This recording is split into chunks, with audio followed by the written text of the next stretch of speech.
University మంచి భవిష్యత్తు కోసం తెలుగు విద్యార్థులు ఇష్టపడే university. Call 9059052378 9059052379.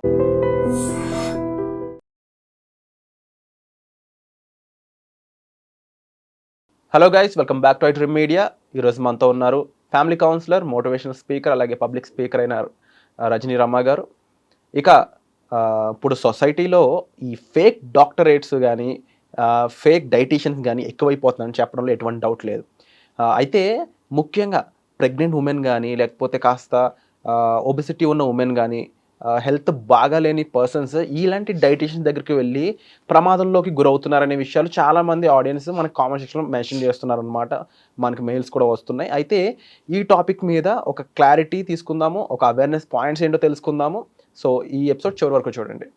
Hi ma'am. Hi.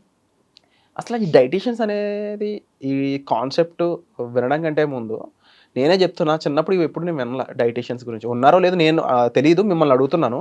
అసలు ఒకప్పుడు డైటీషియన్స్ అనే వాళ్ళు ఉండేవాళ్ళ, జనరల్ ఫిజిషియన్స్ కాకుండా? అండ్ అప్పట్లో డైట్ అనేది ఎలా ఫాలో అయ్యేవాళ్ళు, ముఖ్యంగా ఉమెన్ కానీ? సేమ్ పాయింట్, ఒక మా అమ్మని ఎలా అడుగుతాను, మిమ్మల్ని అలాగే అడుగుతున్నాను నేను. అసలు ఒక ప్రెగ్నెంట్ ఉమెన్గా ఉన్నప్పుడు కానీ లేకపోతే ఇంపార్టెంట్ సిచ్యువేషన్స్లో రెగ్యులర్గా కానీ ఒక డైటీషియన్ అనే వాళ్ళ ఇంపార్టెన్స్ ఎంతవరకు ఉంది, ఏమేమి తెలుసుకోవాలి మీరు చెప్పండి. అంటే ఒకప్పుడు డైటీషియన్స్ ఏమీ లేరు, స్పెషల్ కండిషన్స్లో ఉండేవారు. ఎట్లా అంటే ఒక పెద్ద పెద్ద సర్జరీలు జరుగుతాయి. పెద్ద పెద్ద సర్జరీలు జరిగినప్పుడు వాళ్ళ మూమెంట్స్ అనేవి తగ్గిపోతాయి. వాళ్ళు లైట్ ఫుడ్ ఎలా తీసుకోవాలి, ఎంత తీసుకోవాలి, ఎప్పుడు తీసుకోవాలి, ఎన్నిసార్లు తీసుకోవాలి అనేది ఉండేది. అది అందుకని హాస్పిటల్స్లో అపాయింట్ చేసుకుని ఒకటి అరా ఉండేవారు, చాలా తక్కువ. లేదు అంటే కన్సర్న్ డాక్టర్ గారే చెప్పేవారు, అమ్మ మీరు ఇలా తినాలి, ఇంత తినాలి, ఇవే తినాలి, ఈ టైమింగ్స్లో తినాలి, తిన్న తర్వాత మీరు వాక్ చేయాలి, అలా చెప్తూ ఉండేవారు. కూర్చోవాలి కాసేపు, ఇలా జాగ్రత్తలు చెప్పి డైట్ చెప్పేవారు. అంతవరకే నాకు తెలిసి ఒక 25 years క్రితం కూడా హార్ట్ సర్జరీలు అయినప్పుడు కూడా అప్పుడప్పుడే నాకు తెలిసి డైటీషియన్స్ ఉంటున్నారు హాస్పిటల్స్లో అనేది, వాళ్ళు డైట్ చార్ట్ ఇచ్చేవారు. అంతకు ముందు కూడా నాకు తెలిసి ఎప్పుడు నేను ఎక్స్పీరియన్స్ చేయలేదు. ఎప్పుడైనా ప్రెగ్నెంట్ లేడీస్ అన్నారు, ప్రెగ్నెంట్ లేడీస్కి ఇంట్లో అమ్మలు అమ్మమ్మలే జాగ్రత్తలు చెప్పేవారు. ఇంకొకటి ఏంటంటే ఇప్పుడు ఎందుకు ఇంతమంది పుట్టుకొచ్చారు అని అంటే 2 కారణాలు. ఒకటేమో ఎంప్లాయ్మెంట్ కావాలి, చదువులు అనేవి ఒకటే చదువు గొర్రెల మందలాగా అందరూ చదివేస్తే అందరికీ అవే ఉద్యోగాలు వచ్చేసేవు.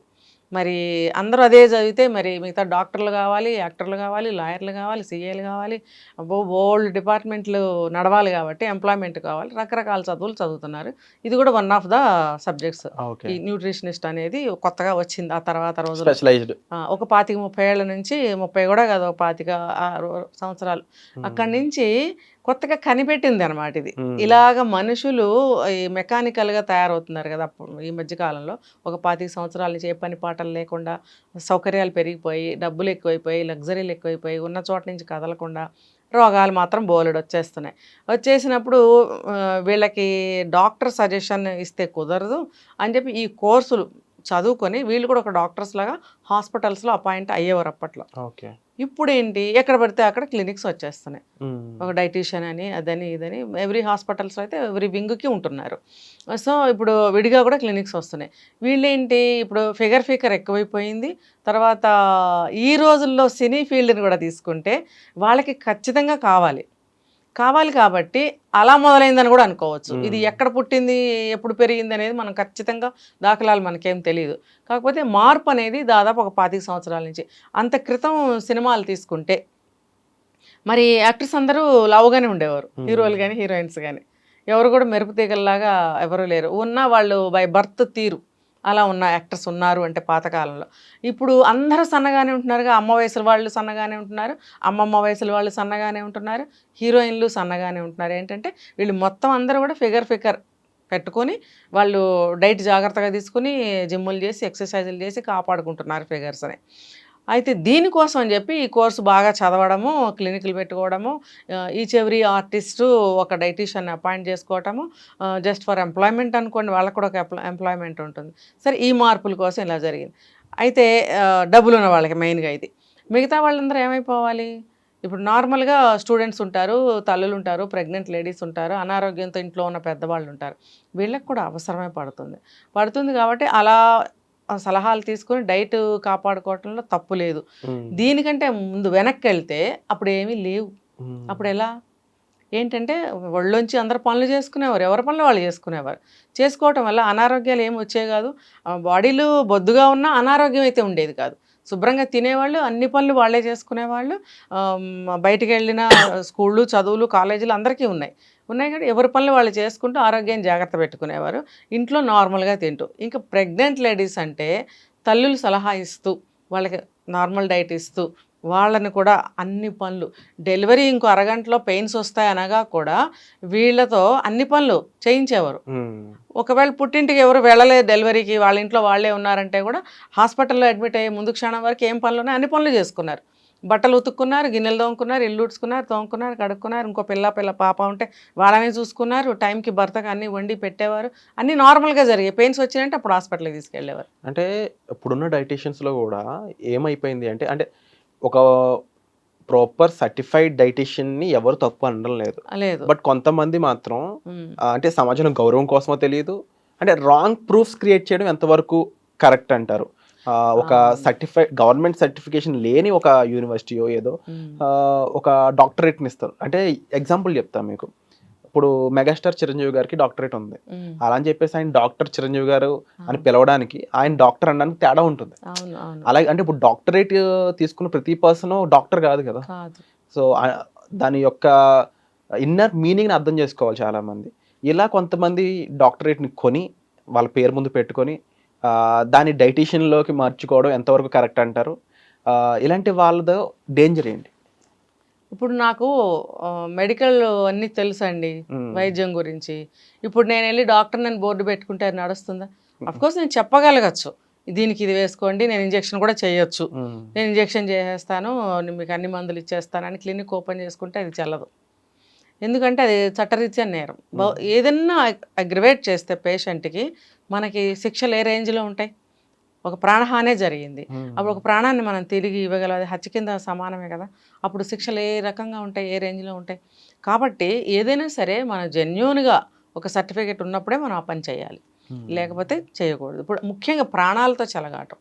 ఇప్పుడు డైట్ కూడా మొన్న ఎక్కడో విన్నాను, అదేదో తినడం వలన ఆ అబ్బాయికి తెలియకుండానే నిద్ర లేచేటప్పుడు చనిపోయి ఉన్నాడు. ఏం తిన్నాడు? ఏదో ఏంటి ఐస్ క్రీమ్ ఏదో అది ఏదో ఫుడ్ పాయిజన్ అయ్యింది ఏదో. ఏ ఏ ఏ ఫుడ్లో ఏముందో ఇప్పుడు మనకు తెలియకుండానే డైటీషియన్ ఈ ఫుడ్ తినండి అని అది మనకు పడకపోవచ్చు. అలాగే కొంతమందికి కొన్ని కూరగాయలు పడవు, కొంతమందికి వేరే వేరే హెల్త్ ఇష్యూస్ ఉంటాయి. ఉన్నప్పుడు వాళ్ళు ఇచ్చే డైట్లో అవి పడకపోవచ్చు.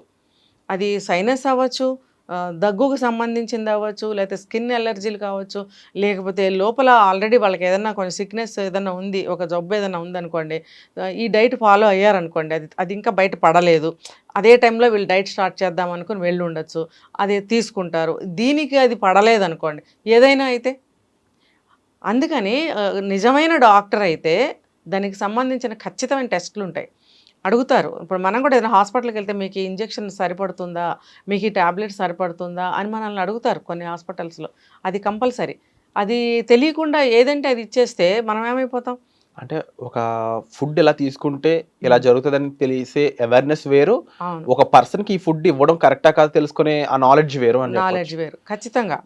ఇంకొకటి ఏంటంటే ఈవిడకి ఈ కంప్లైంట్ ఉంది కాబట్టి మనం ఇది ప్రిస్క్రైబ్ చేయకూడదు, దానికి ఆల్టర్నేట్ ఏదైనా చూస్తారు వాళ్ళు. అదనమాట డాక్టరేట్కి ఉన్నటువంటి. ఎందుకంటే రీసెంట్గా ఒక ఇలాగే ఒక స్పెసిఫిక్ డాక్టర్ అని చెప్పుకుంటున్న ఒక లేడీకి వాళ్ళ దగ్గర జాయిన్ అయిన ఒక క్లయింట్ చాలా అస్వస్థతకు గురవ్వడం ఆవిడిచ్చిన ఫుడ్ ద్వారా, కంప్లైంట్ రైజ్ చేయడం ద్వారా ఒక సెన్సేషనల్ న్యూస్ క్రియేట్ అయింది అనమాట. ఇలా ఒక్కరు కాదు, వీళ్ళ నెంబర్ ఒక 10ల సంఖ్యలో ఉంది అని చెప్పొచ్చు. అంటే ఇలాగ ఫేక్ డాక్టరేట్స్ని మనం రీచ్ అవుట్ అవ్వడం, దానివల్ల మనం ఇబ్బంది పడడం కాకుండా అసలు మనం జడ్జ్ చేయగలమా వీళ్ళు కరెక్ట్ డైటీషనే కాదు అని మనం ఎలా జడ్జ్ చేయగలం అంటారు? మనం ఎలా తెలుసుకోవచ్చు అట్లీస్ట్? అంటే ఇప్పుడు మనము అంటే వెళ్ళిన క్లయింట్ ఎవరైతే ఉన్నారో వాళ్ళకి ఏమైనా డౌట్స్ రావచ్చు. వచ్చినప్పుడు అవి అడిగినప్పుడు అటు నుంచి సరి అయిన రెస్పాన్స్ రానప్పుడు వీళ్ళు ఐడెంటిఫై చేయొచ్చు. తర్వాత వాళ్ళు గుడ్డిగా ఏదో ఇచ్చేస్తారు, మనం తినేస్తున్నాము. ఇది ఎందుకండి ఇప్పుడు మనకు గ్రాసరీస్ ఉన్నాయి, ఇన్ని తెప్పించేశారు, మనకు అవి యూజ్ లేదు, ఏదో 1, 2 వాడమంటున్నారు, ఇది ఎందుకండి అని అడగగలగాలి. వాళ్ళు ఏంటంటే ఒక సమాధానం చెప్పగలగాలి. చెప్పలేనప్పుడు అసలు అంత ప్రయత్నం అంత ధైర్యం ఎవరు చేయలేదు, చేయరండి. గొర్రెలు మీరు ఆ ప్రశ్న అడిగితే నేను కొంచెం తడబట్టడానికి కారణం అదే. ఎవరు ధైర్యం చేసి ఎవరిని అడగగలుగుతున్నారు? ఇంట్లో సిబ్లింగ్స్ కానీ ఇంట్లో ఫ్యామిలీ మెంబర్స్ ఉంటే గేమని మీద పడి గొడవాడతాం, అన్న మీద గొడవకి వెళ్తాం. మనం కట్టలు డబ్బులు అక్కడ ఇస్తున్నాము, నోరు మీద అడగలేమే. ఎందుకంత భయం? అది మన రైట్. ముందు మనలో తప్పు ఉంది, మనలోనే తప్పు ఉంది. అంటే మనకున్న ఈ తెలివి తక్కువతనం వల్ల లేకపోతే అవేర్నెస్ లేకపోవడం వల్ల ఇన్ని రకాల ఫిట్నెస్ సెంటర్లు పుట్టుకొచ్చినా కూడా మనం అందులో ఏది రైట్ ఏది రాంగ్ అని తెలియకపోవడం కానీ దానివల్ల తర్వాత ఇబ్బందికి గురవడం కానీ జరుగుతుంది అనొచ్చు. ఎవరన్నా ఒకళ్ళు వెళ్తారు, నలుగురు వెళ్తారు, బాగుంది అంటారు, ఇంక మనందరం వెళ్తాం. కానీ కొంతమంది వెళ్ళి కూడా తెలుసుకుని వస్తారులేండి బయటికి. అంత గుడ్డిగా అందరూ ఏమీ లేరు, కాకపోతే అడగలేరు, అడగగలగాలి.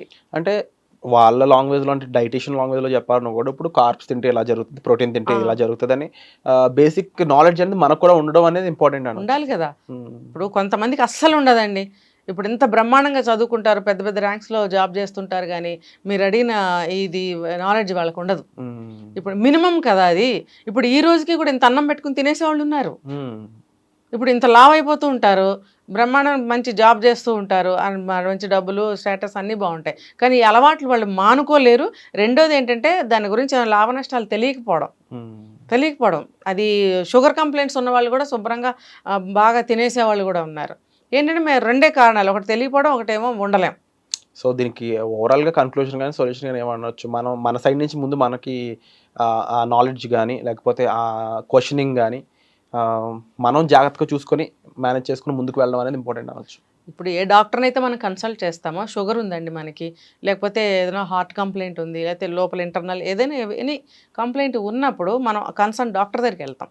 వెళ్ళినప్పుడు ఆయన చెప్తారు మనకి. చెప్పినప్పుడు మీకేమైనా డౌట్స్ ఉంటే మళ్ళీ ఇంకో 4 కాదు 10 కాదు మీరు కన్సల్టేషన్ చెల్లిస్తున్నారు కాబట్టి ఆయన్ని అడగండి, మీకు టైం ఉంటుంది అక్కడ. 2 నిమిషాల్లో బయటికి తోసేసేలాగా వాళ్ళు ప్రయత్నిస్తారు కదా. వీళ్ళేమో వెళ్ళంగానే కొంచెం ధైర్యం చాలదు డాక్టర్ల దగ్గరికి మాట్లాడడానికి, దాంతో 2 నిమిషాలు గడిచిపోతుంది. ఇంకో 2 నిమిషాలు ఏదో కంప్లైంట్ చెప్పేస్తారు, రాసేస్తారు. డాక్టర్లు కూడా తల ఉంచుకొని కూర్చోవడం, వీళ్ళు భయపడి బయటకు వచ్చాడు. కాదు, మీరు 800, 1000 రూపాయలు ఎంతో కన్సల్టేషన్ చెల్లించినప్పుడు ఆ కొంత టైం మీద మీ రైట్ ఉంటుంది. ఆ టైంని కనీసం ఒక 5 to 10 minutes అన్న అవైల్ చేసుకోండి. ఇంకా వీలైతే ఇంకా ఎక్కువ టైం కూడా మీరు తీసుకోవచ్చు. మీ బాధని మీరు చెప్పుకోవాలి, మీ కంప్లైంట్ని మీరు చెప్పుకోవాలి, దానికి రెమెడీస్ తీసుకోవాలి, ఇంకేమైనా డౌట్లు ఉంటే తీర్చుకోవడానికి కొంత సమయం పడుతుంది. అలా గంటలు తీసుకోవద్దు. ఒక 5 to 10 minutes కనుక మీరు తీసుకున్నట్టయితే అన్నీ ఆయన మీకు రెక్టిఫై చేస్తారు. మీరు ఏం తినచ్చు, ఎంత తినచ్చు, ఎలా తినచ్చు, ఎన్నిసార్లు తినచ్చు, మీరు అన్నీ అడగచ్చు. ఆయన్ని మించిన డైటీషియన్ ఇంకెవరు ఉంటారండి? ఏదో ఎంప్లాయ్మెంట్ కోసం డైటీషియన్స్ని అపాయింట్ చేసుకుంటున్నారు, కానీ డాక్టర్స్కి అన్నీ తెలుసు. వాళ్ళు చెప్తే చాలు, ఇంకా అదే మనం మెయింటైన్ చేసుకోవచ్చు ఇంటికి వచ్చి. వీళ్ళన్నీ అనవసరం. ముఖ్యంగా ఇదొక టైప్ అయిపోతే దీన్ని ప్రమోట్ చేసి ఇన్ఫ్లుయెన్సర్స్ అనేవాళ్ళు ఇంకొక ఎత్తు అన్నమాట. అయితే ఇన్ఫ్లుయెన్సర్స్ కూడా జాగ్రత్త తీసుకోవాలంటారా? రాంగ్ డైటీషియన్స్ని కానీ ఫేక్ డాక్టర్స్ని కానీ ప్రమోట్ చేసే ముందు అసలు ఇది ఒరిజినలా కాదా, వీళ్ళు ఎంతవరకు ప్రాపర్ సర్వీస్ ఇచ్చున్నారు, సక్సెస్ రేట్ ఎంత, ఇవన్నీ ఇన్ఫ్లుయెన్సర్స్ కూడా తెలుసుకోవాల్సిన అవసరం ఉందా? 100% తెలుసుకోవాలి. ఒక చోట ఒకళ్ళు ఇచ్చిన స్టేట్మెంట్ చెప్తాను. మాకేం సంబంధం, మమ్మల్ని అడ్వర్టైజ్ చేయమన్నారు, చేసాం, వచ్చాం. పాటించే వాళ్ళది తప్పు, పాటించమన్న వాళ్ళది తప్పు. నేను జస్ట్ ఊరికే ప్రమోట్ చేశాను అంతే. కానీ అక్కడే ఉంది క్లిక్ అంతా అనేది వాళ్ళు ఎప్పుడు తెలుసుకుంటారు? ఇప్పుడు చేయమన్న వాళ్ళు వీళ్ళు, చేస్తున్న వాళ్ళు వీరు, వాళ్ళు చూసుకుంటారు. మరి మధ్యలో నువ్వెందుకు ప్రమోట్ చేసావంటే రండి అనే కదా అర్థము. ఇంకా రండి, నేను కూడా తిన్నాను, నేను కూడా తాగాను, నా స్కిన్ చూడండి, నా హెయిర్ చూడండి, నా గోల్డ్ చూడండి అంటారు కదా. మరి అవన్నీ పెట్టుడువే ఉంటాయి వాళ్ళకి, ఆర్టిస్టులు వాళ్ళకి ఉన్నప్పుడు. ఈ మన గొర్రెలకు కూడా తెలియాలి, ఇవన్నీ కూడా వాళ్ళకి పెట్టుడువే ఉంటాయి, మేకప్లే ఉంటాయి వీళ్ళకి. ఇప్పుడు అందరికీ అన్ని నాలెడ్జెస్ ఉన్నప్పుడు ఇది ఎందుకు ఉండదు? ఈ జనానికి కూడా తెలివి ఉండాలి. వీళ్ళు అంత పెద్ద వాళ్ళని సెలబ్రిటీస్ని తీసుకొచ్చి ప్రమోట్ చేయిస్తున్నప్పుడు వాళ్ళు జెన్యూనిటీ తెలుసుకుని నిజమైతేనే వాళ్ళు కూడా చేయాలి ప్రమోషన్. లేకపోతే తప్పులో వాళ్ళకు కూడా భాగం ఉంది, ఖచ్చితంగా ఉంటుంది. నాకేం సంబంధం లేదంటే కుదరదు. కాబట్టి ఆ జెన్యూనిటీ ఉంటేనే మీరు వచ్చి ప్రమోట్ చేయండి. అప్పుడు జనం కూడా మీ మీద అభిమానంతోనో మీరు చెప్పిన మాటల మీద నమ్మకంతోనో పాపం వాళ్ళు వెళ్తారు అందులోకి. వాళ్ళకి ఏదైనా నష్టం జరిగితే ఈ ప్రమోట్ చేసిన వాళ్ళు వచ్చి తీరుస్తారా? లేదు. కాబట్టి ప్రమోట్ చేయడానికి వచ్చిన వాళ్ళు కూడా ఇందులో నిజానిజాలు తెలుసుకుని అడ్వర్టైజ్ చేయమని చెప్తున్నాను. Wonderful ma'am, and thank you so much. ప్రతి పాయింట్కి మీరు ఒక రైట్ కన్క్లూజన్ మాకు ప్రొవైడ్ చేసినందుకు. అండ్ మ్యామ్ చెప్పిన విషయాలపై మీరు ఏమనుకుంటున్నారు అనేది కామెంట్ సెక్షన్లో మెన్షన్ చేయండి. వచ్చే ఎపిసోడ్లో మళ్ళీ కలుద్దాం. Thank you so much ma'am. నిజంగా ప్రస్తుతం ఉన్నటువంటి సమాజం దేనికి ప్రయారిటీ ఇస్తుంది? ఆర్థిక సంబంధాల చుట్టూ మాత్రమే తిరుగుతోంది. మళ్ళీ ఎన్నికలంగానే చాలా విరక్తి కలుగుతున్నాం. మంచి అనిపిస్తుంది కదా, లేడీస్ కూడా ఛాలెంజింగ్ జాబ్స్ చేసినప్పుడు చాలా బాగుంటది. ట్రాఫిక్ అసిస్టెంట్స్ గా నియమించిన ట్రాన్స్జెండర్స్ అందరితో సాల్యూట్ చేయించుకుంటున్నారు. ఫుడ్ డెలివరీ ఇవ్వటానికి వెళ్ళినటువంటి డెలివరీ బాయ్ అనిల్ పై కళ్ళ ముందు